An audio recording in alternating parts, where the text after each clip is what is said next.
Bayan, please subscribe sa Erwin Tulfo official YouTube channel at huwag kalimutan i-ring ang bell button para kayo ay ma-notify sa mga bago naming videos. At magkaroon kayo ng tsansa na maging lucky subscriber at manalo ng instant cash. Papasok na po ang Senado at Kongreso dito po sa nangyaring encounter sa pamagitan ng PNP at Philippine Drug Enforcement Agency sa Quezon City noong isang araw. Hindi po natutuwa ang Senado bakit daw nagkakaroon ng encounter. At maging ang Kongreso, lalo na po si ACT-CIS Party List Congressman Eric Goyap na chairman ng Appropriations Committee, sinasabi niya anong nangyari doon sa pera na ibinigay ko sa inyo bilang intelligence fund. Intelligence, ibig sabihin, bumili kayo ng impormasyon. Hindi ninyo nabili ang impormasyon na kausap ninyo ay pulis, na kausap ninyo ay PIDEA. Matitiktikan naman. Hindi ba meron kayong asset? Sana binayaran nyo yung asset. Nasa linya na po ng aming telepono si Congressman Eric Goyap. Magandang umaga, Congressman Yap. Opo, sir. Ano po ang reaksyon nyo rito kahapon na mag-usap tayo? Medyo nagtataka ka at nagtatanong kung saan napupunta yung intelligence fund na ina-allocate nyo sa PNP at PIDEA. Tama po. At bakit nagkaroon ng ganitong encounter o misencounter, Congressman? Tatawag ko na po PIDEA at PNP upang magpaliwanag ko kung paano po nangyari sa dinamit-gamit po ng adik, sa dinamit-gamit kami ng pusher, at bakit ang PNP at PIDEA po ang nagbanggaan. Gagawa po tayo ng rito po dito upang maiwasan po at pagprotektahan po yung mga ating enforcement agencies po, yung mga PIDEA, yung mga police, pagprotektahan po sila sa mga ganitong klaseng incidente. Sir, sa pagpapatawag ho ninyo, itatanong nyo rin ba kung saan napupunta yung intelligence funds? Yes, sir. Itatanong po natin lahat ng mga kailangan natin malaman, sir. Tama kayo kung paano rin nag-gastos yung social fund nila. Kung nag-gastos nila tama, kung paano nangyari, PIDEA at police, parehas po kayo nag-intrapan. Kailan ho ito, sir? I'm sure ilang committee po ang papasok dito or Congress as a whole ang mag-iimbestiga rito, sir? Ibig sabihin sa plenaryo, imbestigahan ito. Sa Lunes po, nakakain ng natin yung resolution upang tapos po mag-break ang Kongreso sa April 25. Matapos na po natin ang issue na to.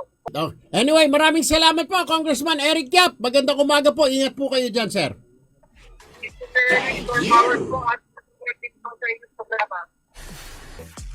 Nasa linya po si Undersecretary Adrian Sugay ng Department of Justice. Magandang umaga, Undersecretary Sugay, sir. Magandang umaga. Papasok na po ang NBI sa investigasyon dito po sa nangyaring shootout. So paano ho ito? Hindi ho kaya magkakaroon ng overlap ng mga investigation dahil ang PNP nag-iimbestiga sila, si PIDEA nag-iimbestiga, ngayon ang NBI papasok na rin. Ano ho ang usapan, sir? Nagkipag-ugnayan na po ba ang NBI sa hepe ng PNP at hepe ng PIDEA para hindi po sanga-sanga at magkagulo lang ang investigasyon, Undersecretary Sugay? Opo, totoo po yun. In fact, nung isang gabi pa po, right after the incident, nagbigay na ho ng direktiba si Secretary Guevara sa NBI para mag-conduct ng sarili nilang investigation. In fact, kahapon, dun sa joint press conference ng PNP at ng PIDEA, nabanggit nga nila yung investigation ng NBI na yung parallel investigation.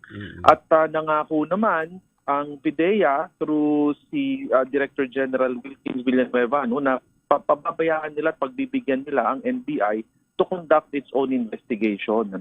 So, kung may overlapping man, siguro naman yan ay maayos na at sa aking pagkakaalam, ang NBI po ay nakipag-ugnayan na sa PNP at sa PIDEA para sa sariling investigasyon na gagawin. So, sino magiging lead agency? Ang NBI or separate ang investigation ng NBI? How will this work?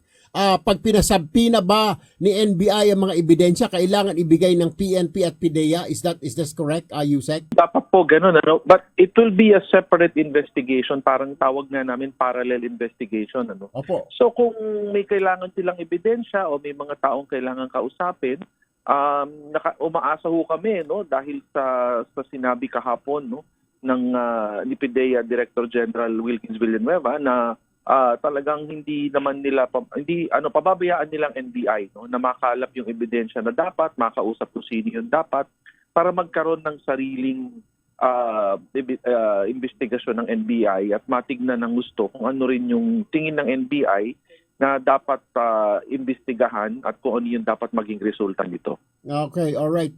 So, ngayon ho, yung and then may binigay po ba na timetable si Secretary Guevara sa NBI na ilang araw para tapusin itong investigation na ito, Yusek?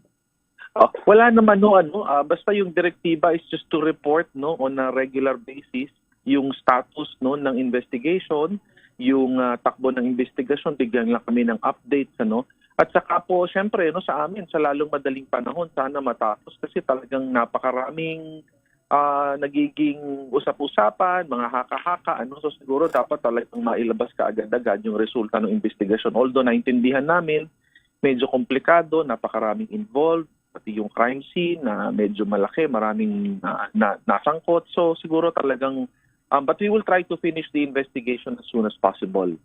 Ano pong hahanapin, sir? May instruction po ba si Secretary Guevara na kung anong specific na hanapin, kung ano ang dahilan or bakit nagka-shootout? Ganun po ba? O kasama yan, lahat na yan na bakit nagka-shootout? Wala bang coordination? Kasama ho ba yan sa mga gustong malaman ni Secretary Guevara, Yusek? Oo.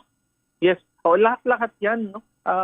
Sabi nga end-to-end, siyempre mula doon sa ano nangyari sa coordination, maayos ba yung naging coordination, hanggang doon sa mismong insidente, anong nangyari nung pagkatapos nagkaalaman, nagkakilanlan, di ba?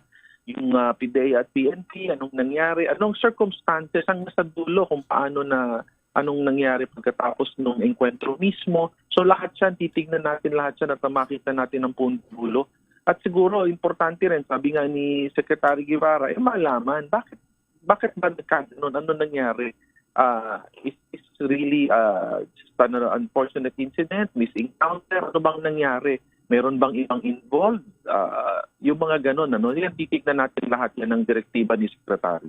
Alright. Pag natapos ang investigasyon na Yusek Adrian, ito po ba ay for the perusal of Secretary or will this be used for in filing of charges or bibigyan ng kopya ang Malacanang? Ano po mangyayari sa result ng investigation, Yusek Sugay? Kadalasan pag nag-iimbestiga ang NBI, nangyayari kung ang tingin nila meron dapat ng kasuhan, nagre-recommenda sila, in fact, the NBI itself can initiate yung complaints with the, of course, through the necessary complainants kung sino yung mga naiwanan o nung mga namatay o kung sino man yung dapat na complainants. Pero yung NBI, sila ho talagang pagkatapos ng investigasyon, maaari na ho sila mag-file ng kaso.